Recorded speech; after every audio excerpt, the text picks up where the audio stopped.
Hey guys, Professor Bill, Comic Book University, and Ultimate Invasion, issue number 3, apparently of 4. I don't do the research into the comic books that I'm going to read anymore. I haven't done that for like a year. So I didn't look to see everything possible about this book before it even came out. I'm trying to read all these things as a new reader, as somebody who doesn't know the history or something, because I want to know in general, how's this going to come off with me being as comic book virgin as I possibly can. So, reading this comic book, I got some opinions. I got some things to say, and maybe you're gonna care. Maybe you're gonna say, Bill, you don't know what you're talking about. But I doubt any of you are gonna be saying in that accent. So let's just move on. I feel so silly right now.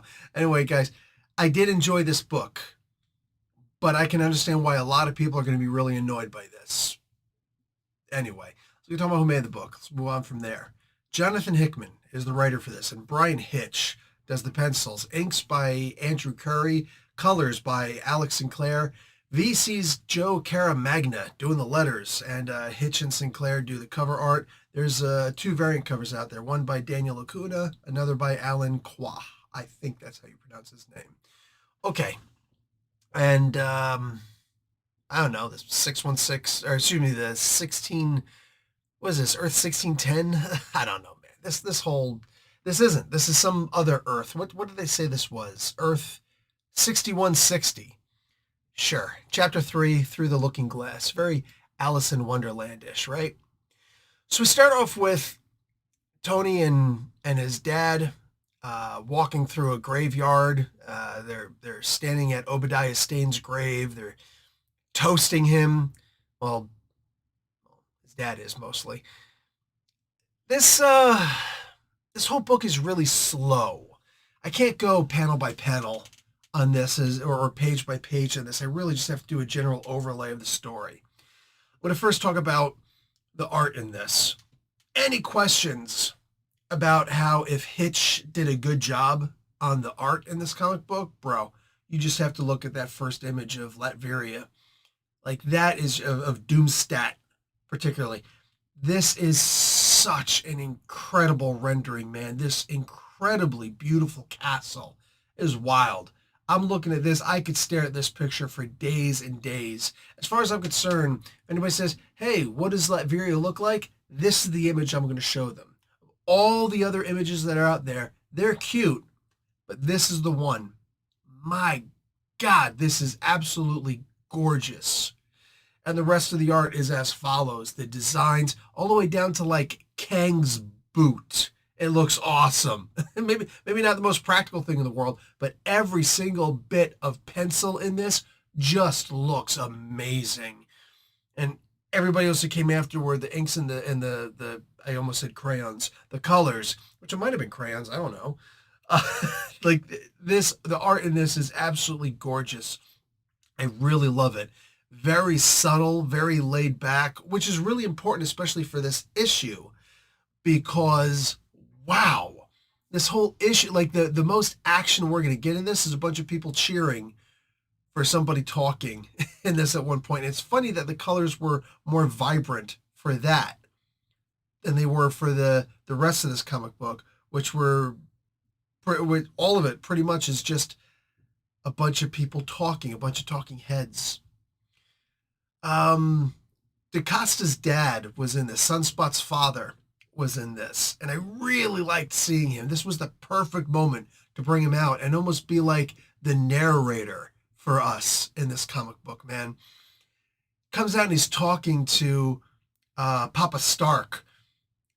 I can't, for the life of me, I can't seem to remember what the frick his first name was. Howard. Christ, the whole time. Like Stark's dad, Papa Stark. Anyway, Howard Stark. So Howard Stark is going to this meeting in Latveria, and Obadiah Stane used to do all of this stuff. I dig on this a lot, a whole lot. If you're not used to reading the comic books, please try and get everything you know about Howard Stark out of your mind, because he is nothing at all like the movie version of Howard Stark. All right, the TV series and all that stuff. He's absolutely nothing like that whatsoever. All right, he was just this dude who was ridiculously brilliant, really cold to his son. It's just like that's it. That's all you really need to know about him. He didn't get involved in a lot of stuff in his son's life or in the business. He just wanted to invent. And Obadiah in the comic books, mind you, was a guy who just came in and did some stuff. This is a very different version of Obadiah Stane and Howard Stark. These two were actually really close friends here, as opposed to a guy who came in and was trying to take over his company.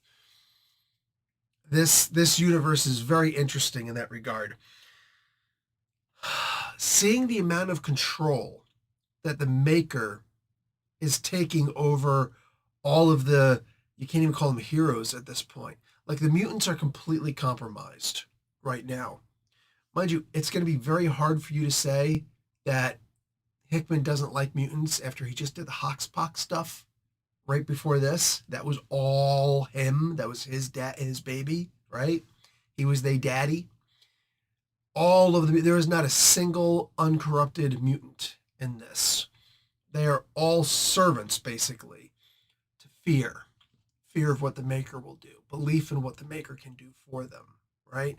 But it does seem like they are afraid more than anything else. And some of them are actually cold-blooded. Take a look at the way that Sunspot, Sunfire, the way that Sunfire acts in this, the way that he's very standoffish, the way that threats of immediate and permanent violence will take place if you go out of place with him.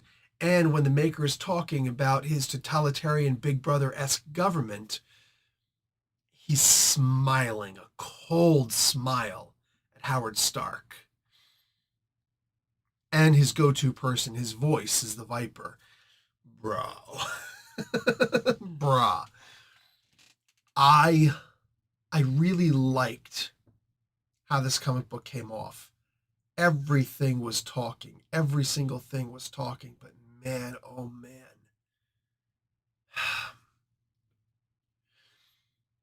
This, the way that Hickman is telling you about government,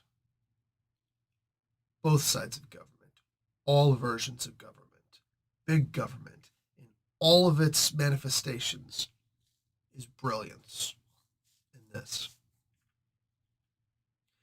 Finding little nuances for the people to fight over, scraps for them to debate. Meanwhile, they can go about doing the things that they want to do. And what are the things they want to do? That's the question that Howard asked. We never got that answer. Howard's about to get that answer from a surprise guest. I have no idea what the hell is happening. When I saw who's there, it makes sense because of the last thing that the Maker said in the first issue of this comic series. But man, don't read Jonathan Hickman if you're not planning on there being something crazy happening, something that you've got to think about, right? I don't care what anybody says about the Matrix movies. I don't care what anybody says about the Matrix movies. The end of that first Matrix movie had us talking. The end of the second Matrix movie had us sitting in the parking lot, sitting in at our homes, like just talking with each other, friendship, like, what the frick, what the frick, what the frick, what does this mean? What could that mean? Oh my God, right? It was the third movie that kind of like when it gave all the answers and we weren't sure if we agreed with them or not. That's a different thing. But Hickman is those first two Matrix movies. That's what he is. He doesn't usually like to give explanations, as to what happened. It's kind of like in the wind. Let somebody else handle that. The light work, right? He wants it's always easy to give an answer, whether it's a good answer or not. Not the easiest thing in the world to pose an intelligent question. Think about that. Not too much. The way that Hickman writes, I didn't want to read this issue. Like, I didn't have a desire to read this issue. I talked about this every time, and it's the same thing with every single Jonathan Hickman comic book that I'm about to read. It's like, do I have the mental aptitude today to read this comic book? Like, is my mind tired? Am I a little bit worn out? Am I a little sleepy? Did I do too much today? Which is why I like to read Hickman in the morning, right? Because that's when your testosterone is the highest. That's when you kind of, you're that the early bird catches the worm thing. If you drink coffee, then go drink your coffee first, right? You got to be ready for Jonathan Hickman. You have to give the amount of respect that he needs in order to tell his story. When you do that, if you can do that, you're going to get a story that you're going to stop and be like, I am so glad I read this. And it gives me so much to think about. There's a lot in here. And I could go on and on about the way that each character bended the knee. They bent the knee to the maker in one way, shape, or form or another. Now, are they all serious about it? I don't know. We haven't heard from everybody. Some of the things that were said kind of seemed as though they weren't quite so subservient. And then there's the Ultimates, their version of the Avengers from back in the day. It's interesting to see them all ready to go and fight, but who are they ready to fight under? Whose banner are they going to wave in this fight? And why are these two at it? It's very interesting, and I have no idea how Hickman is going to finish this, conclude this in the next issue, but he says he will, and I gotta believe him because I'm kind of helpless otherwise. Really good story. Glad that I read this when I read it, because son of a gun, if this ain't just your typical what the hell am I reading crap from Jonathan Hickman. Wow. Guys, make sure you check out my Kickstarter. It is going to be a book of more than 300 riddles inside of it, specifically geared towards a Dungeons & Dragons campaign. Most people don't put riddles in their D&D games, but if you're going to play a D&D game, it's not a proper game without a riddle, and nothing will get your players more excited than being able to solve a riddle or the consequences of not solving that riddle. All that good stuff is going to be in this Kickstarter book. Starts Friday, September the 1st. I hope to see you there. Love y'all. Like the video, watch an ad. Professor Bell, Comic Book University. Class dismissed.